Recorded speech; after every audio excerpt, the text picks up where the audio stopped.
This is the deal. If we do this session and you say, well, I really wish you would have maybe touched on this, or if you would have, I've always wondered about, fill in the blank, whatever, and you don't feel comfortable enough just to say, raise your hand and ask me the question. Not that I always have the answer, but we can figure it out, right? Because we do know who does have all the answers. And preacher says this all the time. He says, there's not an issue we have in life that the Bible doesn't have the answer to. And the world wants to tell us that the Bible is written by men, it's outdated, it doesn't apply to us today. And we all know that that's just the lie of the devil. And the one added thing, of course there's many, many reasons, but I think one reason why we know that the Bible is the Word of God is because it is relevant. No matter the year, no matter the generation, no matter the time, that shows the timeless truths of God's Word is it is relevant. And it does work. Even though someone may be lost, if they put biblical principles in place in their life, they will have success because they're living according to God's laws, and they do work. So, I don't know about you guys, but even though I'm older than y'all, I have not lost all of my memory.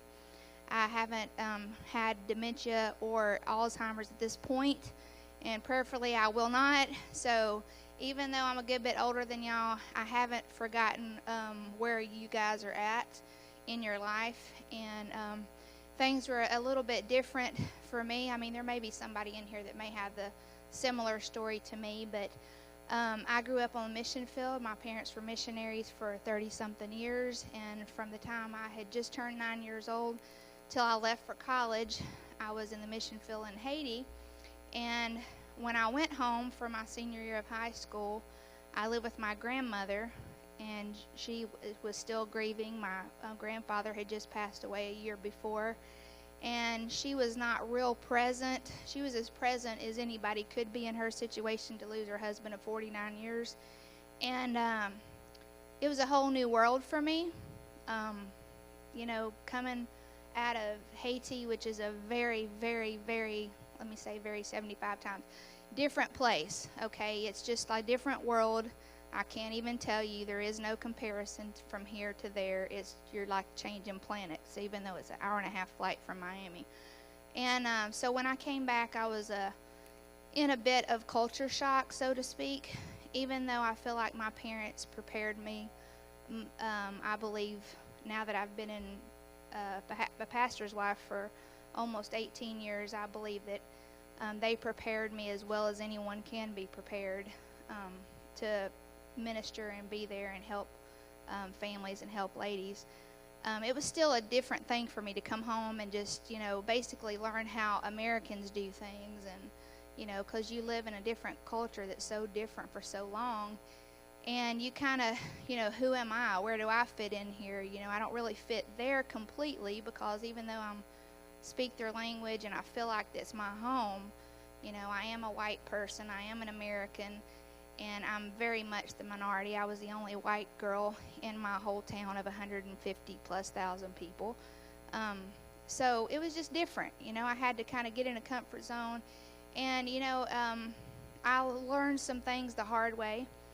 And other than my parents, which I thank God were there for me more than, I don't think they could have been there any more for me. Let's put it that way. We've always had a real open relationship.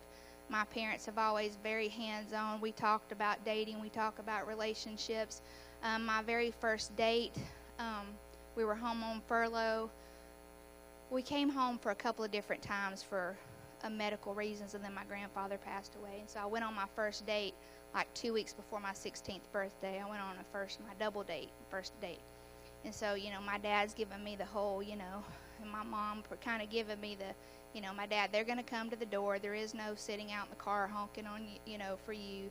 They have to come and ask to take you and then bring you home. And, this is the way it goes. So, in Haiti it's completely different. So they had to teach me. Then I went back home, and my boyfriend that liked me at the time, wrote me one letter. One letter. That was the whole relationship. One letter. And so me and my daddy wrote the Dear John, I don't need you letter together. So that's kind of the way my parents and I were. And so, you know, my dad always told me, okay, if you like this guy, this is what you got to do. You can't be acting like this. You can't be doing this. And so I felt like, you know, I wasn't out there floundering, wondering how to act, wondering what to do. What is a healthy relationship? What is an unhealthy relationship? What's a godly relationship versus a wrong relationship?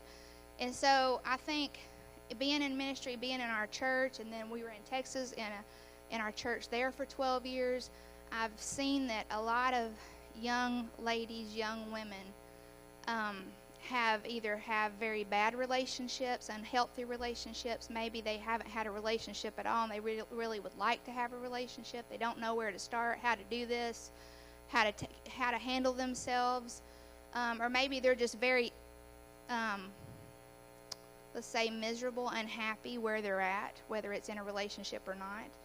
And so I felt like, and you know, me and the preacher and the other staff felt like this was a topic that, because we see so many ladies that need advice and on this topic, that we should bring it up. So has anybody here got it all together?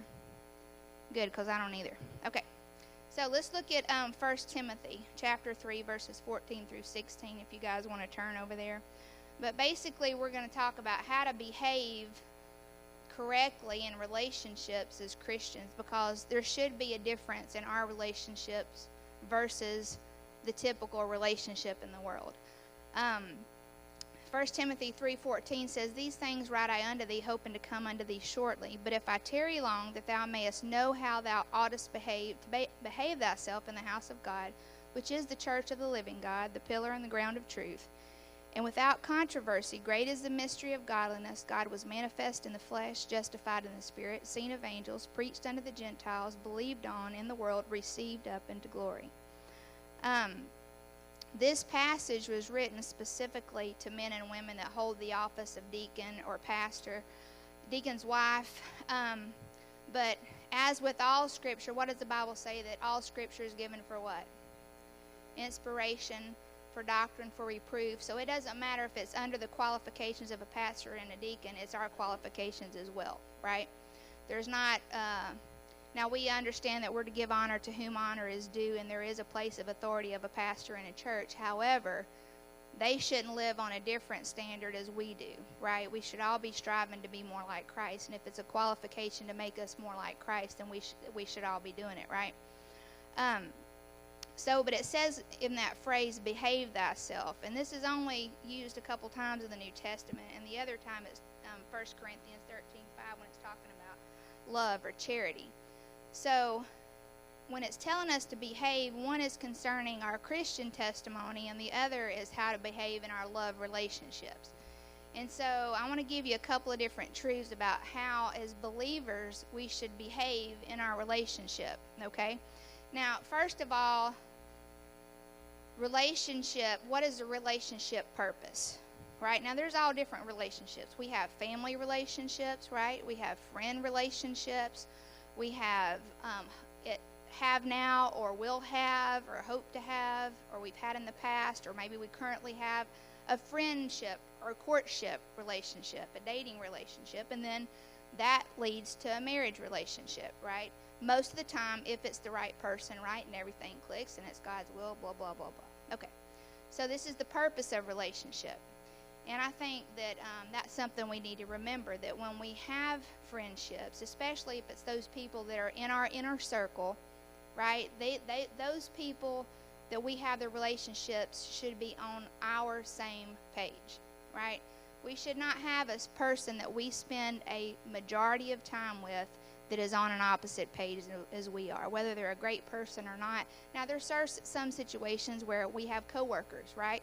And they may be in the office next to us, or we may work the same shift together, and we have to spend a lot of time with them, and we've developed a relationship, a friendship, which hopefully you don't have too many people that you have to work close to that you hate, right, that you can't stand. Hopefully you have a decent working relationship with them, right? So in some circumstances like that, you're going to spend a lot of time with people that may not be a Christian, right? But the people that we let influence us and that we spend time with outside of that situation should absolutely be people that are on the same page. And why is that so? Do what? Avoid confusion. Yeah, that's a good point. What's something else? Yeah, people you spend time with influence you. And you guys have heard that illustration about, and it can be, you can use it as far as friendships, you can use it as far as dating relationships, you can also use it in family, because a lot of times people have the idea that just because we're a family, we have to spend all this time together, and these may be people that don't love God and are not helping us love God or serve God. So I don't care if they're blood or not, if they're pulling you away from Christ and they don't love God and are helping you go toward God, you need to limit the time you spend with them, right? Blood or not blood, and that's a biblical principle. And if you have further questions about that, you can ask me after. But, you've heard people say, if I stand up on this pew, right, and I have a friend that I love that is not a Christian, or maybe she is a Christian, but she's far from the Lord right now. She's not living for Christ. And I'm like, well, I've got to spend all this time with her. I've got to do this because I'm trying to help her, right? I want her to serve the Lord. I want her to be saved, whatever the situation is. Now, if I'm standing up on this pew and I'm trying to pull her up on this pew with me, which is going to be easier, for her to pull me down off of the pew with her, or for me to pull her up on the pew with me? Exactly. And that's the law of nature. I'm sorry. I wish I could tell you that it was the other way around, but that's just not the case. I've lived too long and I've seen it too many times.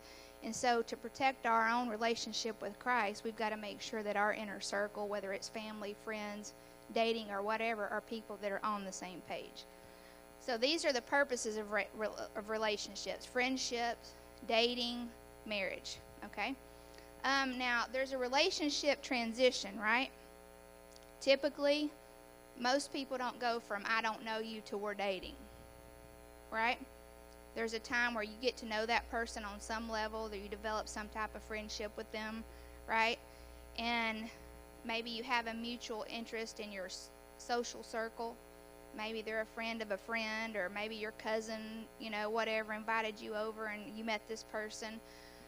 So there's a mutual interest in your social circle, and then there's a transition. And then there's a mutual attraction. This person sees you, you see them, you're talking, you're getting to know one another, and then you understand that there's a mutual attraction, right? And then under mutual attraction, hopefully there's going to be a physical attraction, right? And a lot of people are like, oh, no. If there's not a physical attraction, there's not going to be a dating relationship, right? So on some level, there's got to be some kind of physical attraction. Then there's got to be a mental attraction. How many of you guys have ever been around somebody and you maybe spotted them and you're like, oh, dude, that guy, wow, okay? And then you kind of get around him and spend some time with him and you're like, ew, so not what I thought, right? It's happened many times. It's not always about what the outward appearance. There's got to be something more than the outward appearance, right? So hopefully there's a mental attraction. There's something, his mind, your mind. There's some type. You talk about some of the same things. You may have some of the same interests. It doesn't mean you have to have everything in common, but there's some kind of mental attraction there. And then, of course, more importantly, there should be a spiritual attraction. There should be something or a lot of things in this person's life that attracts you to their spiritual walk with God. And when we're talking about relationship, if you're the person that is dragging this person with you to church, into church activities, into minister, there's a problem. Okay? This person should be telling you, hey, we really should go to this, the young adults are going and we're going to canvass this whole area for church next week, and we're trying to get some more young adults into our class, and we want to go out and put some material out and witness. You understand what I'm saying? He should be coming up with ideas and ways for y'all to serve together, not you constantly saying, oh, well, we really should go. Oh, I don't want to. I can't stand those people. They get on my nerves. They're so weird, or whatever. You understand what I'm saying? The person should have spiritual initiative on their own. And it should be in place before you date. Okay? Because anybody can put on what you want to see in that person for the time being to get what they want. All right? So you want to see a spiritual attraction there before you even begin a dating relationship. And there's so many reasons why, and I'm not going to go into all of them here, but I'm just telling you, if you're a person that has to talk them into, beg, they're always trying to get out of, they're always making excuses, why they don't want to, why they can't, picking up shifts during church times when you know that they don't have to. You understand what I'm saying? Then that's a huge red flag that the Lord is putting up in front of your face, and you better pay attention. Okay? Because 99% of the time, if that relationship becomes more serious and you make a commitment of marriage to this person is not going to be faithful to God. That was just a period of time to impress you and to make you think they were to get what they wanted. So this is where the relationship transitions from friendship, whatever, into something more. Now, also, something we want to do is we want to make sure that we have mutual intentions. Okay? If you're dating someone or you have a friend and you're attracted to this person, they're a great person, they're spiritual, they're involved, they're working, they're doing, they have a great work ethic, they're not lazy, they want to serve God, you see they have a heart for God, but they're just not where you're at. You want to get married and settle down, you know, and they don't. They're just like, oh, I'm just not ready for that. Or maybe it's vice versa. Maybe they want to get married and settle down, and you're like, you know what, I want to get through college, or I just took this new position, I just got this job. You know, I want to get some things in my life where I want them before I make that kind of commitment. So you need to make sure that you have the same intentions. You need to make sure that you have that this person is going to be your soulmate. Your paths are going down the same direction. You understand what I'm saying? If your priority is your career, you know, I graduated from college, I've got this diploma, and I really want to get a job in my field, I really want to move to the top, this is the company I want to work for, blah, blah, and this guy's like, you know what, we need to start a bus route. You know, Pastor just got a new bus, there's so many kids in our area, and you're like, you know what, I just don't have time for that right now. We got this promotion. You see what I'm saying? You want mutual intentions with this person that you think is your soulmate. Do you have the same doctrine? You know, is this person Lutheran? You know, were they raised Catholic? And maybe they were raised Catholic, but they say, well, you know, I don't agree with everything in the Catholic Church. Does that change how they were raised? Whether they agree with all of it or not? I don't know about y'all, but I don't agree with with a lot of whoever. I mean, there's things that happen in this church. I don't maybe necessarily agree with everything. You see what I'm saying? But you have two completely different points of reference. All right, maybe, and of course we know that the Catholic doctrine is work your way to heaven is the basic bottom line, but you have to do all these things, and maybe, hopefully, maybe they were raised Mormon, maybe they were raised whatever, okay? And they may be coming to church with you right now, but they've got their family over here that is still involved in their religion, and if you get serious with this person, they may cave in at the time and say, okay, you know, she's the bride, she gets to pick what church, whatever, blah, blah, for the wedding, etc. But after the relationship commits to marriage, and you start talking about where are we going to go to church, you know, we're going to have kids, where are our kids going to go, there's going to start to be some big problems. You know, a lot of religions teach that you baptize your children as infants, and that's what gets them to heaven. Of course, we know that's false doctrine. You understand what I'm saying? Doctrine is very important. And you hear that, oh, doctrine divides. Yeah. Because some doctrine is truth and some is false. So, yeah, it's going to divide. You want to make sure that the person you're committing to be in this serious relationship, that y'all are on the same page. Okay? I mean, this is serious. And I can give you example after example after example of people that didn't make that an issue. I could have ladies come in here and give testimonies all day long about their decision because I really like this guy and he's a good man and I'm lonely and I want to be happy, and they committed, and here they are by themselves with their kids in church. Husband never comes. And then when their kids get older, 90% of the time, the kids go along with the parent that's not going in church, because it's always easier to give in to the flesh, right? So, and your whole family has this huge divide. Because this is the bottom line. Our faith is involved in everything we do. It should be. It's the overwhelming thing of who we are. You know, why do we do what we do? Right? So if you think that you can have a soulmate and you have different doctrine and different set of beliefs, I mean, what does the Bible say? How can two walk together except they be agreed? How can Christ have any fellowship with Belial or the false god?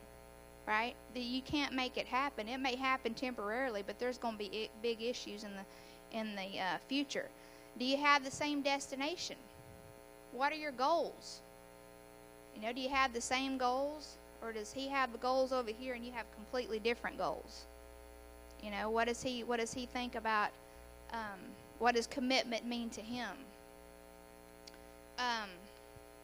Do you have the same desire? When you talk about committing to someone, you need to make sure that this person has a background of integrity and commitment, and they have an understanding what commitment is, because marriage is very difficult.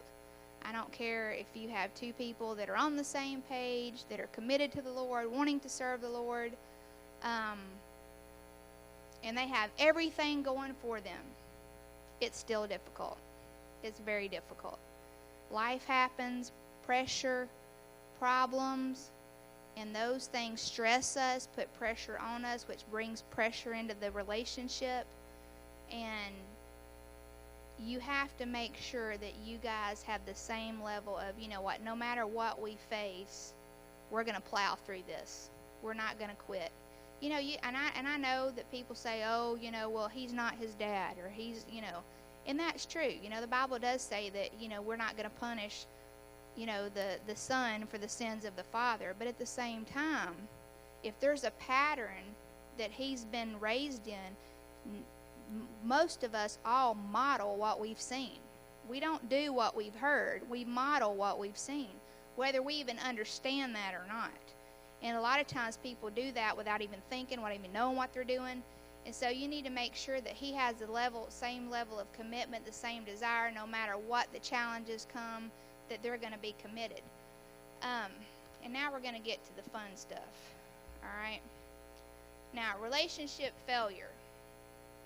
Anybody have had a relationship failure? Yes. If you've ever dated, you probably have. Okay. Anybody had friends for life that they've never had an issue with? No, we've had friends and then we're not friends anymore, right? We've all had relationship failure. Sometimes we've had falling out even with our family members, you know. I think when I think about relationship failures, I think about too strong. And these are the people, and it's sad, and this is exactly what they do over and over and over and over. And I'm like, when are you going to stop this? It's not working. Stop. But this is what they do. They go head first. I mean, they talk on the phone, and they talk 8 hours. And then they're inseparable with this person for the next 3 weeks. I mean, they're consumed. Everything stops, but the things they have to do. They go to work, and then it's that person. And then 3 weeks later, I mean, they're just going too strong, too fast, too quick. And some of us have an issue with self-control. If a guy shows us the least bit of interest, I mean, we are just through the roof, right? And we measure our success, our self-esteem, by the attention we get or the lack of attention. And so we're on this, you know, we may be okay for a while, and then we go in the depths of despair. You know, everything's terrible. You know, I don't have anybody right now. And, you know, that whole, you know, what's your name? Let's get married. You know. And I'm going to tell you that I don't think that I've ever seen that ever work. Ever. Not that I can think of where I've seen people do that and it actually work out. We've got to have self-control. Number one, it's just ugly. It's not attractive. If we had a guy do that to us, and some guys do that, 90% of the time, what are we going to do? We're going to be like, whoa, wait a minute, give me some space here. You're in my bubble. I need to breathe, right? We're like, why is he coming on so strong? He needs to, take a breath, chill, calm down. It's unattractive, and it looks desperate and needy, and it should be something that we should never do. Okay, we should have enough self-esteem and self-respect. And as Christians, if anybody should have self-respect and self-esteem, it should be us. We have so much going for us. I mean, we have the fact that we've been chosen by God. God is our Father. He made us special. He knows who we are. He's involved in our moment-to-moment, everyday life. He cares. What does Jeremiah 29:11 say? I know the thoughts that I think of you, saith the Lord, thoughts of peace and not of evil, to give you an expected end. He knows your end. He wants the best for you. Our verse for this year, imagine if we would just give this to God, our relationship status, whatever it is, and say, Lord, you have more of an imagination for me than I have for myself. And I'm going to surrender it and give it to you. I'm not going to be one of these women that are up and down, up and down, up and down, and determine my happiness whether I get attention or whether I don't. Have you ever seen those people that can never be without a man? They've always got to have a boyfriend. It don't matter if it's the greatest guy, the last loser, anybody. It don't matter. I got to have somebody. Because if I'm alone for 2 minutes, I can't take it. And that's not who we should be. We should have enough of respect for ourselves that, whatever God allows in our life, we're okay with it. Because just like Brother Brockman taught so much this week, we can trust God. And I know that most of you guys in here don't have children. Some of you may. But there is no greater love, and you cannot explain this until it happens to you, no matter what gift you have with words, how much you love your kids and you want what's best for them. You want more for them than you can ever have for yourself. However, we forget that God looks at us the same way. God's on our team. God is rooting for us. God wants more. He wants more for us. And we've got to give this area to Him and say, you know what? I'm just going to give it to the Lord. I'm going to serve Him to the best of my ability. And whatever God does, He does. And what He doesn't, I'm going to be okay. And yeah, I may have moments where I'm having a rough time. But you know what? I'm going to make myself accountable to one of my fellow sisters, an elder in my church that I love and respect and knows me, and let her know if I'm having a hard time, right? And I'm just going to serve the Lord. That whole too fast. You meet this person and we got to get married tomorrow. And this may be a great person. They may have the great qualities. They may want to serve God. They may already be serving God, I hope, before you even meet them. And everything's just amazing, but we got to get married today. Love will wait. Lust is in a hurry. Okay, and I'm not saying if you want a guy, that's horrible, because that's natural. God put that in us. If we weren't physically attracted, would we even date to begin with? I don't think we would very much, I'm just saying. So, but when you love someone, you're willing to wait for the right time and the right person. And then there's that whole too slow. You got the too strong, too fast, and the too slow. These are the people that are dating the same person exclusively, but they have no desire or plan to do anything other than that. And the problem with that is, and I read some statistics in this book, and it talks about how, let me find this page over here. It says, God has good reasons for instructing us not to awaken love prematurely. Being in relationships with guys often leads to sexual sin. And the research says that girls that have boyfriends, and I know none of y'all are in 7th grade, okay, but girls that have boyfriends by 7th grade are among the most to be likely to be sexually active in their high school years. And then it says, furthermore, being in a relationship with a guy 6 months or longer is often one of the top factors that leads to early sexual activity in teenagers. And of course, this can apply to young adults as well. Same difference. And sometimes you'll see people dating someone for 2, 3, 4 years. They don't get engaged. They're not having any plan to get married. And it's like, what is the point of this relationship? You know, why are we dating? Right? So either you have a friend or you have a boyfriend, and the purpose of dating is what? Is marriage, right? If you just want to have a good time, just go hang out with your friends. And some people, what they do is they don't intend for it to be bad and to go bad and to get involved in something that they have no business being involved in. But the familiarity over time and over time and over time leads to that. So as believers, we have to be careful, you know, and really evaluate. And this is what I suggest to a lot of you guys, and I know this is really exciting, okay? Ask someone outside of your relationship that is not emotionally attached to you. You know, and some of us have parents that will tell us the truth, but there's still a level of attachment there. But an outside person that knows you and knows this person to some degree, at least to make a statement and say, you know, do you feel like this is a healthy relationship? Do you feel like we're going in the right direction? And be willing to listen to what they say. Now, it's going to take a woman to do that. I mean, that's something you're going to have to put your big girl panties on to do, okay? Because a lot of us can sit there and talk and talk and talk and talk, but it takes a woman to make hard decisions. And some of us need to make some hard decisions and understand that what we're doing, it may be... See, this is the difference between mature Christians and Christians that are just starting out. Christians that are just starting out are still trying to make decisions between what's wrong and what's right. But Christians that have been Christians for a decent amount of time should not be making those decisions. You should already know what's wrong or right, and you should be making the decision between what is good versus what is best. And some of us, we have some good stuff, but God has the best out there for us. But just like Brother Brockman said, we're trying to do it our own way and our own plan, and we're not willing to let God do exceedingly, abundantly, above all that we could ask or think. And so when we talk about too slow, you know, evaluate yourself. Maybe it may not be you, but it's a close friend, and God's put you in their life to be that friend.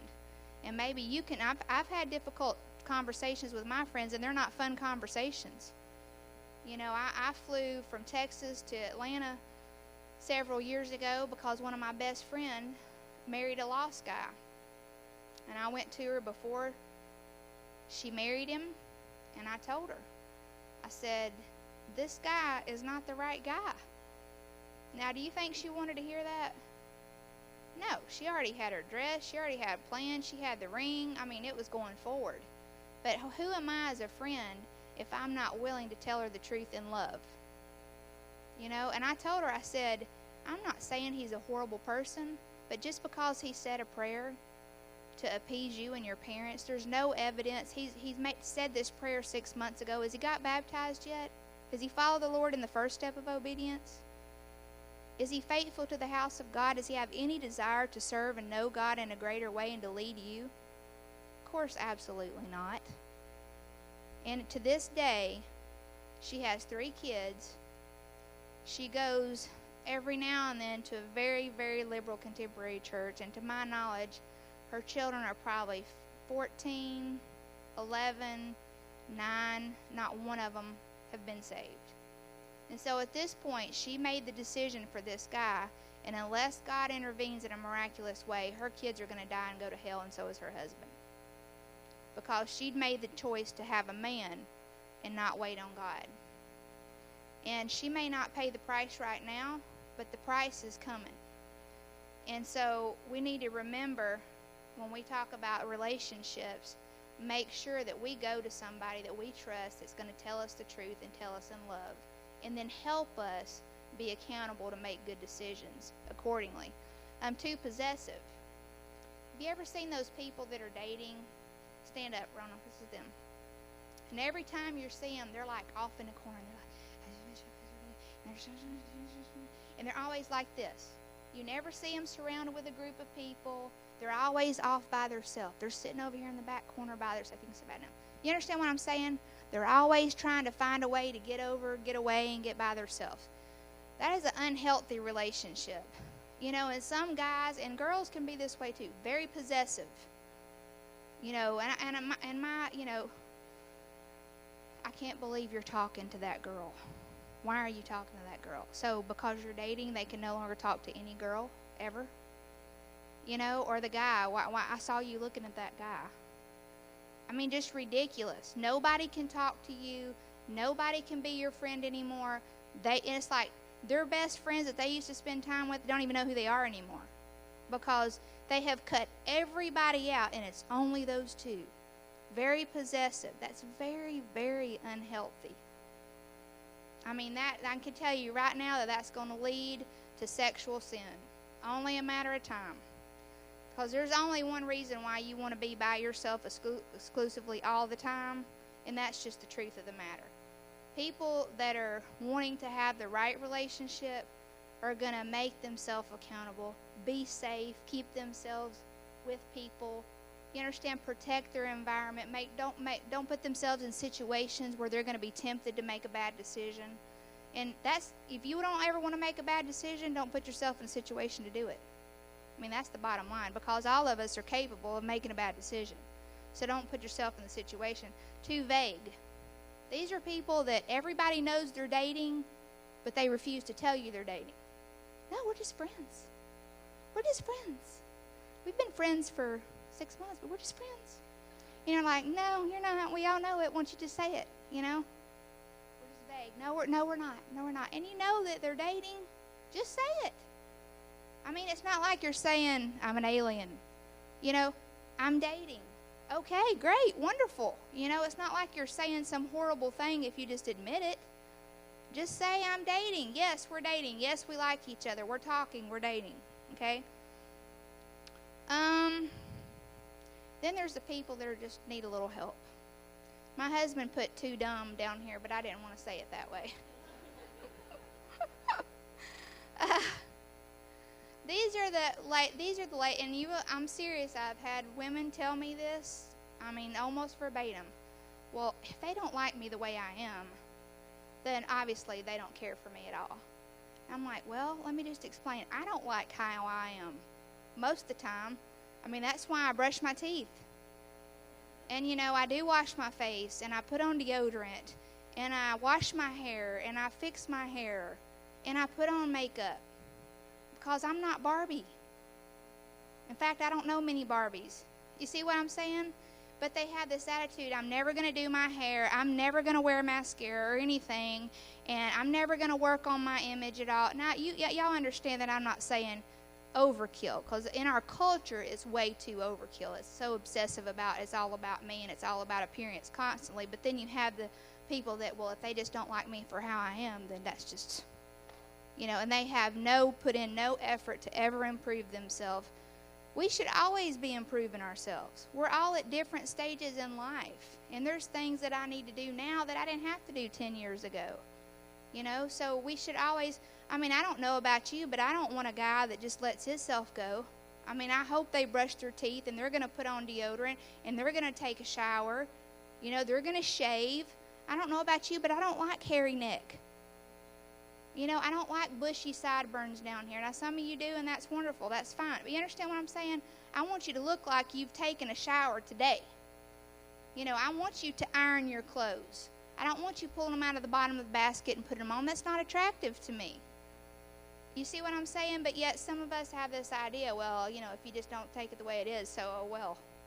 You know, we're not willing to put some effort and some energy into making ourselves better.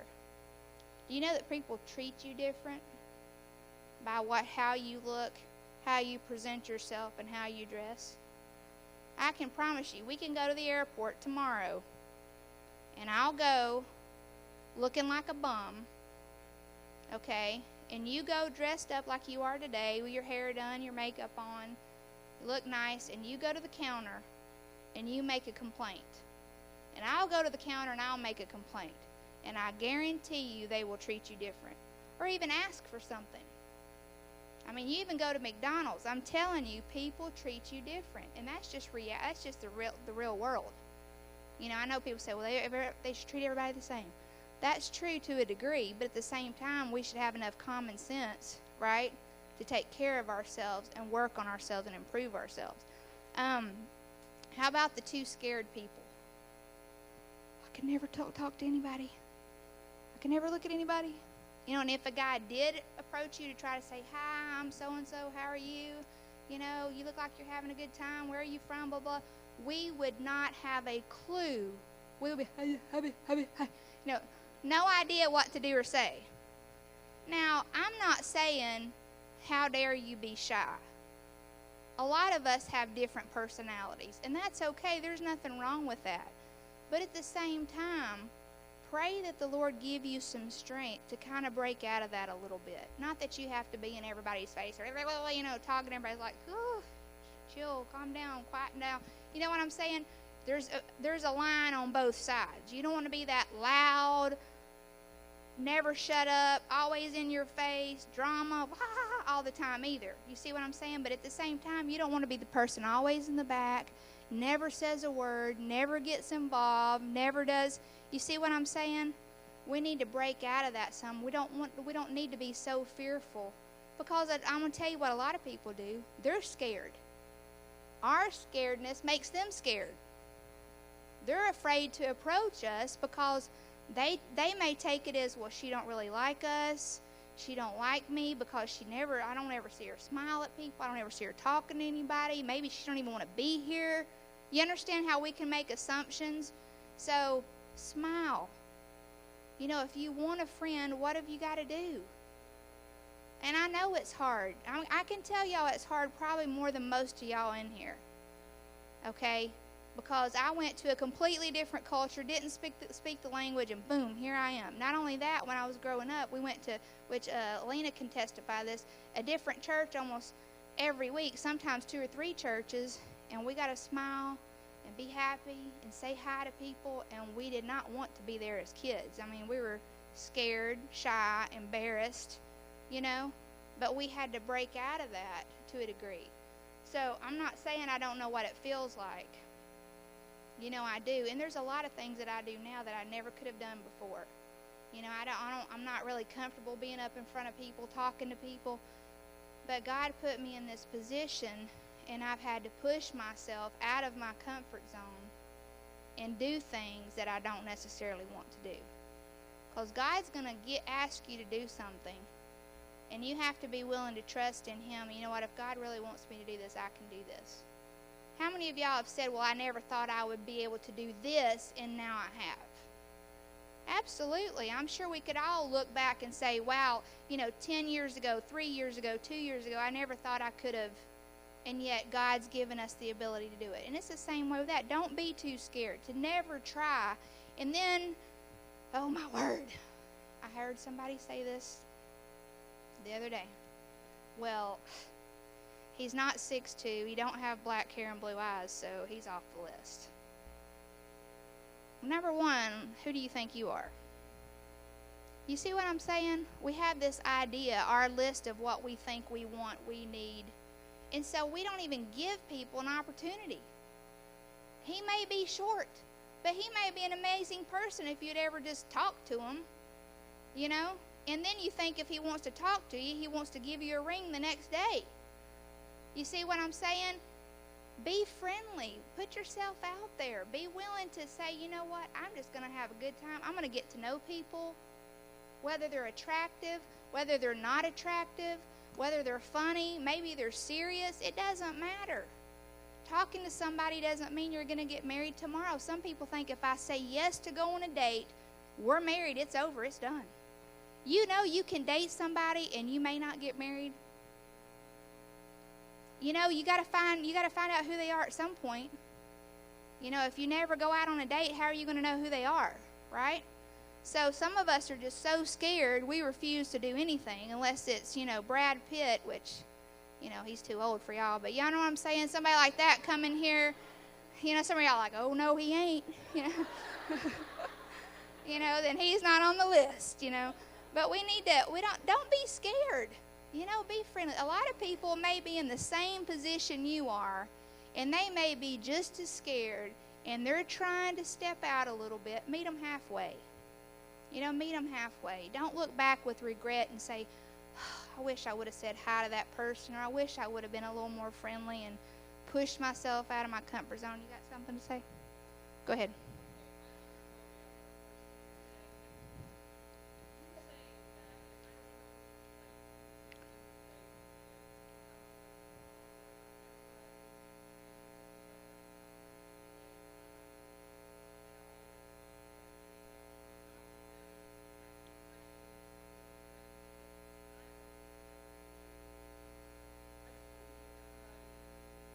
No, I don't think that's the in your face. I'm talking about like the loudest person in the room that's always got to have the attention. You see what I'm saying? That's what I'm talking about. Kind of overkill when you're like, you know what? Just calm down, but being friendly, being outgoing, talking to people is not over the top. That's great. That's how you get to know people. And whether they misread that or not, that's their problem. In my opinion, and this is the deal too, if you're talking to everybody, they're going to figure that out eventually. Because you talk to these, you talk to these, you talk to these, so they're going to, oh, okay, well, I'm not as special as I thought I was, a lot of people think that. I remember when I first met my husband, and we met at the end of the semester, right before the summer. It was finals. We were in the library, and he had a Georgia sweatshirt on, and we were talking about Georgia or something, and blah, blah, and that was about it. Next summer, after summer, we came back to school, and he would be in the cafeteria with his little group, his little posse, his girlfriend and all their table. They're all, hey, because he's very, outgoing and loud and stuff. And I'd walk in, me and my friend, and we'd be like, and he'd be like, Valerie, hey, what? And I'd be like, why is he doing that? I'm like, he's got a girlfriend. That's just a little too friendly for somebody that's dating, I'm just like, so I'd be like, hey, go on about my business. And I always thought, well, that's kind of out there. Well, eventually they broke up or whatever. But that's who he was. He had a girlfriend, but he was very friendly. He's always been like that. He's just like that. So I don't think that's a wrong thing. And in a matter of time, we're going to figure out, hey, it's not like you're pinpointing one person and following them around everywhere. You're talking to everybody. So, is that good clarification? Okay. Now, yes, ma'am.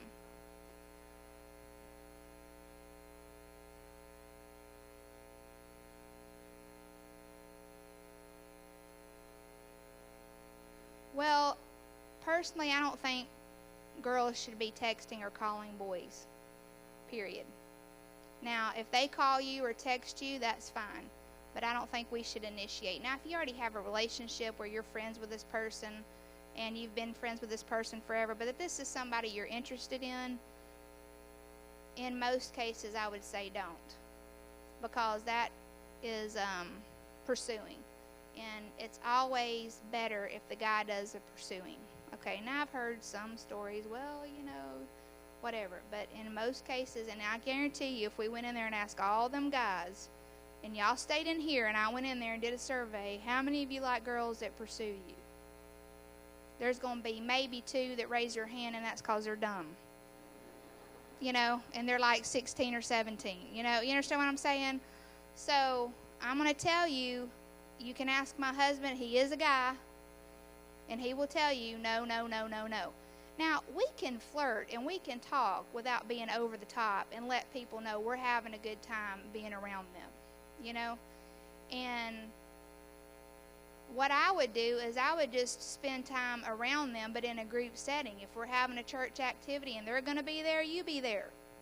If they're working a bus route, work the bus route too. It's not just you and that person. There's 5 or 6 other adults there too. And that way you're kind of getting to know the person's kind of getting to know you, because there's a lot of times when you may be interested in a person and the person doesn't even know who you are.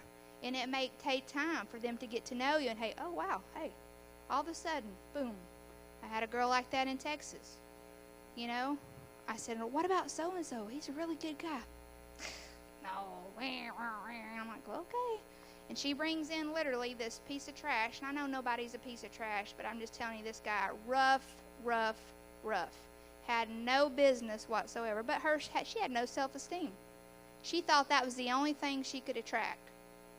And I had to tell her, you're making a bad decision. God wants so much more. He has so much more. You need to get rid of this guy. He's no good. Well, finally, eventually, she got rid of him. But you know, it took almost 2 years. And all of a sudden, out of the blue, they went on a date. I'm like, what? I thought he was blah, blah, blah. She's like, no. And he was so sweet. And he brought me flowers. And this girl is a beautiful girl. And you know, she had never dated anyone that came and picked her up, took her out to dinner, paid for her dinner, brought her back home, got her a card and flowers. Never. She went to the guy's house. She followed him, did whatever, and that's the only thing she had ever known and did. And I'm going to tell you that is a bad thing. Don't do that. Because if that's the case, he's never going to respect you, and he's never going to value you. They got to work for it. Okay? I'm just telling you. And if there's no work, there's no chase involved, they're not interested. Okay? You have to make it interesting. Alright, so you won't want to make yourself too available, too in your face, but there's a way you can be around somebody if you're interested in them in a group and get to know them and them get to know you. Just don't single them out all the time. You know, and you give other guys attention, too. You know, if you're in a room and there's 3 or 4 girls and there's 3 or 4 guys, but you're just always in this guy's face, and I'm not talking about literally, but you're always just trying to talk to them, it's going to become real clear. You don't want it to be real clear. You want him to get to know you for who you are without him really knowing you're even interested. And see if he gets interested in time. You know? And if you really don't know how to do these things, talk to somebody that does. They'll be happy to help you. Some of these ladies, you know, they can give you tips and things. Hey, you know, in this situation, this is what you should do. Or I wouldn't do this. Okay? Never good to pursue. All right? Relationship success, communication. And this is something that most guys are terrible at. I'm going to tell you the truth. And if you assume that they are, you're making a big mistake. One thing that completely shocked me, this was my expectation, this was reality. Okay, it don't matter how good of a guy they are, and I'm not talking down on my husband. My husband is a good man and a great man, and I wouldn't change one thing. I would marry him all over again. But I'm just telling you, what we have in our mind from our culture, TV, books, and reality are 2 different things. And so we have this expectation of what we think it's going to be, and the reality is down here. And we have to teach them to communicate a lot of times because they have no concept of communication. Not only that, we have to draw them a picture and color it in. Okay? Because you assume that they know, they think like you do, and how could you not know that? How could you not understand that? They don't think like we do at all. Rachel, testify. Sarah, Nicole, they don't. We speak different languages. And so I know we get angry, we get frustrated, and it's the same thing in a dating relationship a lot of times. How did he not know that would make me mad? A lot of times they don't know. You have to tell them, you don't do this. This is not acceptable. You know, you have to communicate. Or this is great. Thank you so much for being thoughtful. Thank you for being kind. Compromise.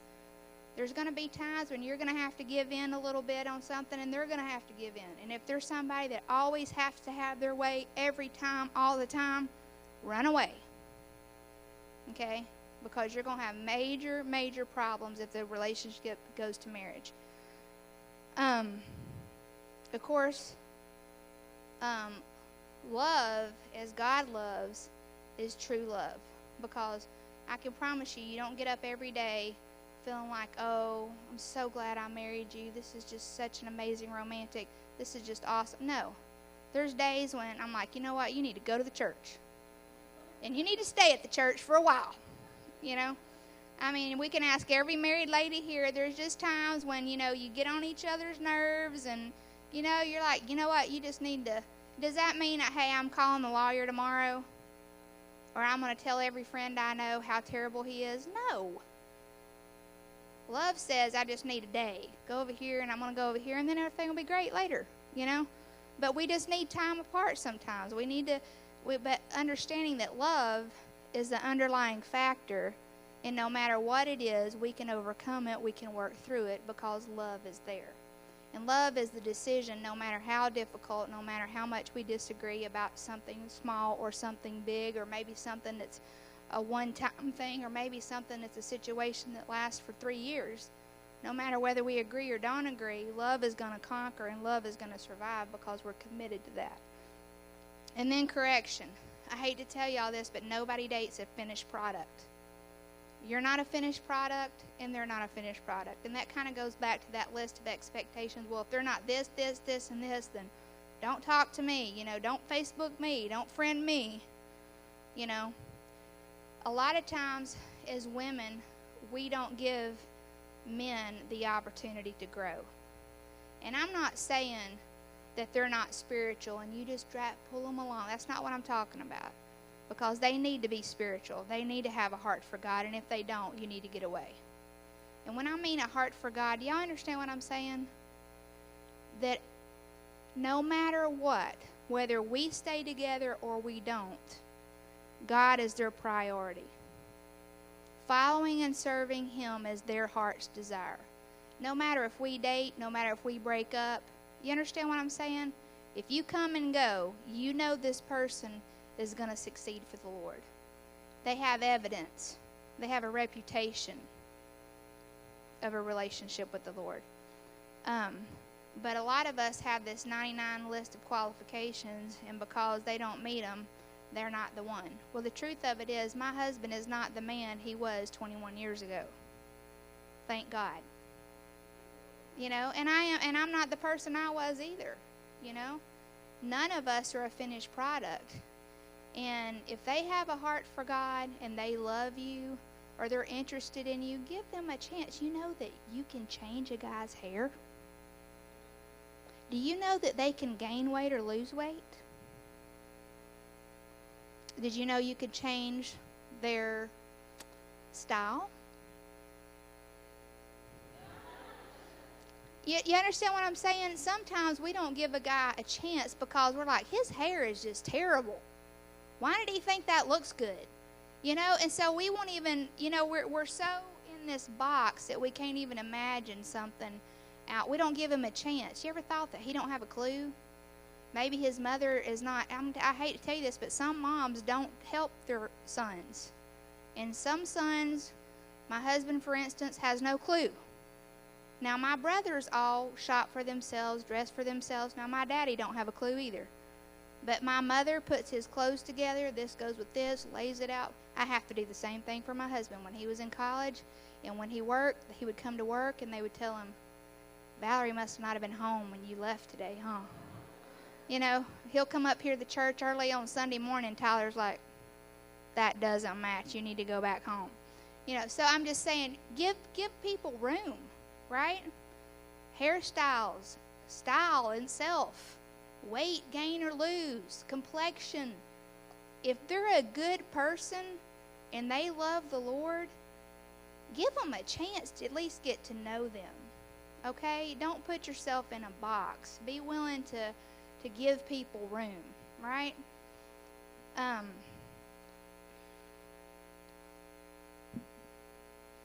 One thing I want to say lastly, and I think this applies to relationships and marriage too. God did not design marriage to make us happy. And I think that's where we have a huge wrong, incorrect expectation. In dating and in marriage, is we as women think that if we find the right guy, it's going to be wonderful, it's going to be Cinderella, there's going to be Tinkerbell sprinkles, there's going to be, and it's just going to be everything that I've always dreamed and wonderful. And there's times when it is, but there's also more times when it's not. And we have to understand, why did God design marriage? What was the purpose of marriage? It was to bring honor and glory to Him. Ephesians chapter 5, verses 31 and 32. That is the only picture that shows love that we can compare to the love that Christ had for us. So He gave us an earthly picture. He said, now I love you so much, I made the world. I spoke it all into existence. I know the hairs of your head. I know who you are, what you think, how you feel. And I'm going to send my son, sacrifice himself, give himself where we can be reconciled. But I'm going to give you an earthly picture of I want our love to be intimate, secure, safe, wonderful. All the things that marriage can bring to us, as limited as we are, sinful creatures. And that is the picture that that's why God hates divorce. That's why it's so important that we keep ourselves sexually pure. And some of you say, well, you know what? It's too late. I've already made mistakes. Well, guess what? We've all made mistakes. But you know, God's will is right now. So you can make a commitment today and stay pure from this time forward until you marry. It's never too late to make things right in your life. But God designed that to show the picture of when we accept Christ as our Savior, that relationship can never be broken. In a marriage, that's why it's so important that marriage, it's that got to be that right person. It's so important. I posted a thing, and I know you guys don't all have to friend me to be my friend. That's fine. But I reposted that article, and I want you guys, how many will promise me that you will read it today? It says, it's important who you marry. And if you friend me on Facebook, it's on my timeline. I reposted it. I want you to read it. But we got to realize our happiness, our contentment, our fulfillment, our expectation only comes from God. God is the only person that can meet your every expectation. The only one. Not your family, not your friends, not your relationships. And when we have that where it's supposed to be, then it can give us the foundation that we need to build on our other relationships. Julie, are they done in there?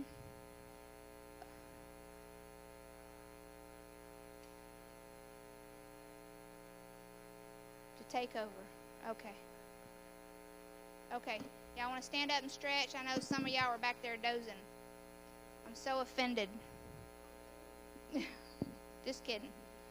Listen, if you guys have any questions about our session or something that you want to be brought up, write it down. Get one of the slips.